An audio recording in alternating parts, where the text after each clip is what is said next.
Hey guys, in honor of Sonic Mania's upcoming release, we're taking a look at my favourite Sonic game of them all. Now this is actually going to be a two-parter unboxing, so two videos, and we're going to look at Sonic 3 in the first one, and then Sonic and Knuckles in the second one. I've unfortunately left this a bit too late because I was trying to get a decent day to film it so that I had some good light. Unfortunately, this is not a fantastic day, but it's about the best I can do, so I figured we'd just take a look at it and go ahead anyway. So, of course, we have the front cover here. This is the PAL version of Sonic 3. And of course, this is the first half of what is commonly known as Sonic 3 and Knuckles. So we've got Sonic on the front here, and you can see that he's holding up three fingers on one hand and then one finger on another, which I guess makes this technically Sonic 4, but anyway. We've got a very sort of cartoonish looking Knuckles down there, sort of shaking his fist angrily, and we can see Carnival Night Zone in the background. And of course, we've got the nice blue Mega Drive spine and colouring of the borders. Borders, that's what I'm looking for. Which goes very well with the blue Sega logo. Okay, so on the side we have the Sonic 3 logo, looking very stylish, as well as the Mega Drive logo. And then on the back we have 1 or 2 players, made by Sega, Sonic 3. And you can see this description is pretty... Well, it's a bit weird because it's actually quite small in English, but then we have all the other descriptions for all the other languages, and they're all actually different. So we can see the English one.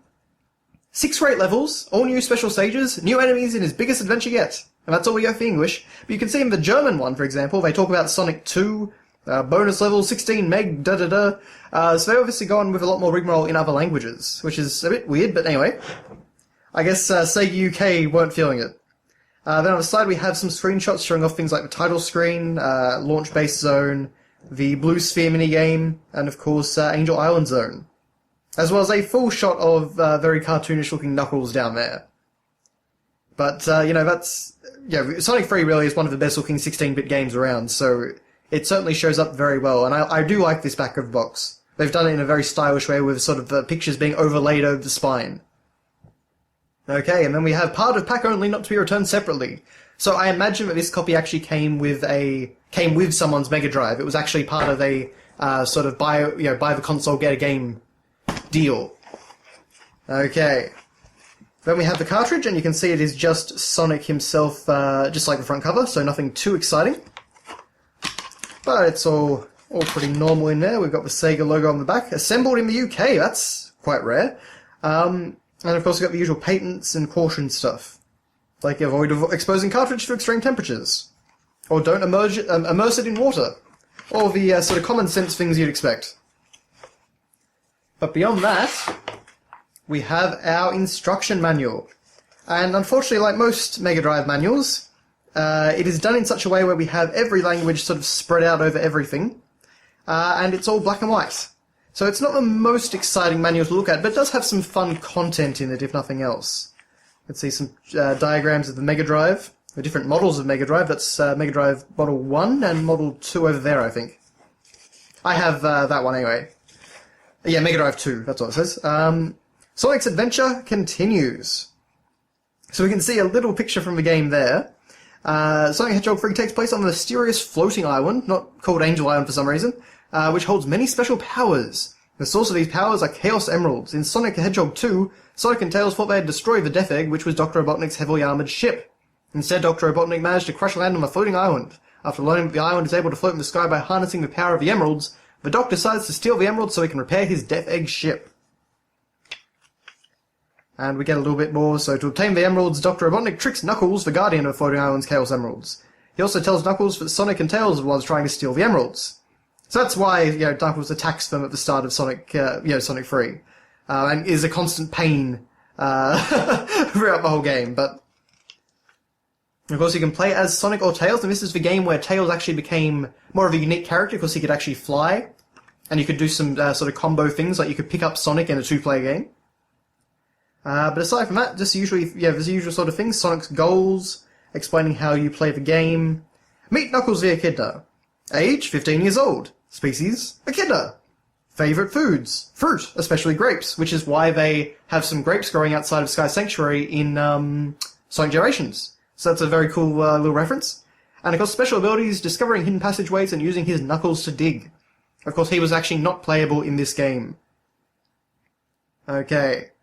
So Knuckles was born and raised on a floating island and he knows all of its secrets. He's strong, athletic, and clever. Of course, Knuckles knows every hidden passageway on the island. It's easy for him to block Sonic's path, create extra obstacles, set traps, and steal Sonic's gold rings.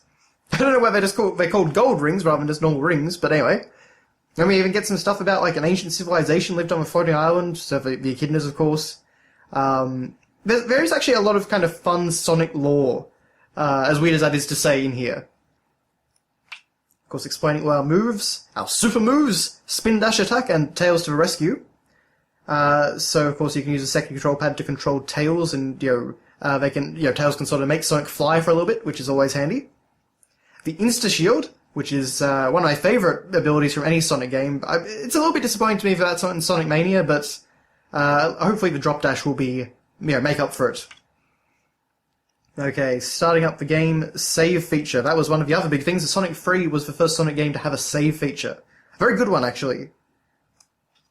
Sonic and Knuckles actually does not have a save feature, but we'll get to that when we get to that. But we go for all the new shield types, Flame Shield, Water Shield, Lightning Shield, of course the Robotnik monitors and the 1-ups, all the usual sort of things. Special stages, the Boys Sphere special stages, stages, which I actually do quite like. They are probably my favourite Sonic special stages. The bonus stage is Gumball Machine. Honestly, it took me years to even figure out that was a thing in the game, and I've never really been able to do them very well. Especially this one. Is this what it's talking about? Yeah, the electric one is what I have a lot of trouble with. Floating Island 1-player mode, a guided tour. So then we actually have all our levels. So we have Angel Island, which then says, "Welcome to the Floating Island. Things will really heat up once Dr. Robotnik sets fire to this area of the island. Beware of a flying battery blimp." Then we have Hydro City. Keep Sonic's lungs filled with air as you explore the underwater regions of the island. All pretty basic descriptions. Of course, Marble Garden, Carnival Night, Ice Cap Zone, and Launch Base. But of course that only gets us halfway through the game. Beyond that, we've got 2-player modes with a bunch of unique levels, like Azure Lake, Balloon Park, and it explains all of them. And then we have Sonic Super Play Tips. Grab gold rings. They'll provide protection from badniks and obstacles, help you earn extra lives, and enter the bonus stage. So pretty basic stuff, honestly. They don't really clue you in too much about Super Sonic and the collecting all the Chaos Emeralds, but of course it's much better telegraphed in this game than it was in Sonic 2. You actually do sort of run into the big rings much more often, more easily than you may have necessarily noticed the sparkles around the checkpoints. Ah, yes. Dr. Robotnik has created many diabolical traps which take advantage of Sonic's ultra-fast speed. Watch out for traps that Sonic can't escape. If you fall into the wrong trap, you might have to reset the game by pressing the reset button, and start again at the beginning of the zone you were last in. Which is basically saying our game may be buggy, so if you run into a bug, you may just have to reset the game. Oh well. Which is a pretty ballsy move, actually, by a developer to say that. You definitely couldn't get away with that now. Okay, then we have Dr. Robotnik's new badniks. Rhinobot, Monkey Dude, Bluminator, Caterkiller Jr., Turbo Spiker, Buggernaut, Jaws, Blastoid, Mega Chopper, Poindexter, Mantis, Tunnelbot, Spiker, let's see, Bubbles, Batbot, a few different funny ones, Techno Squeak, Flybot 767. Oh yes, my favorite of all the Sonic badniks is the Penguinator. That's just a fun one to me.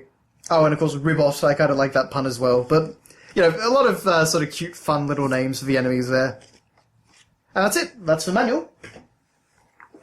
Then, what else do we got? A lovely epilepsy warning.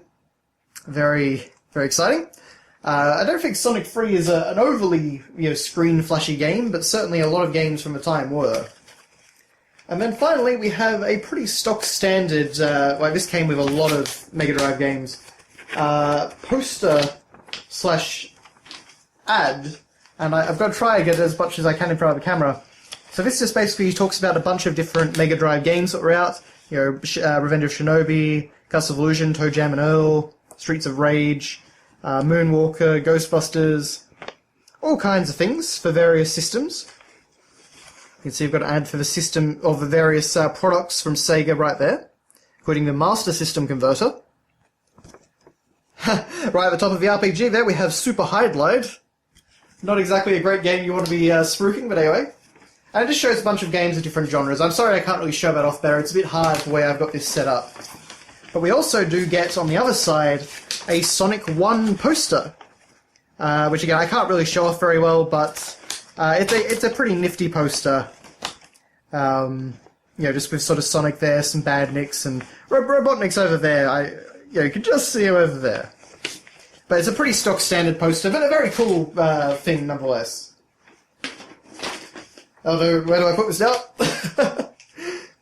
Never really found a good way to handle posters, but anyway. That is your look at Sonic 3 on the Sega Mega Drive. And as I said, coming right up is Sonic and Knuckles, the continuation of Sonic 3. So thank you very much for watching, and I'll see you next time.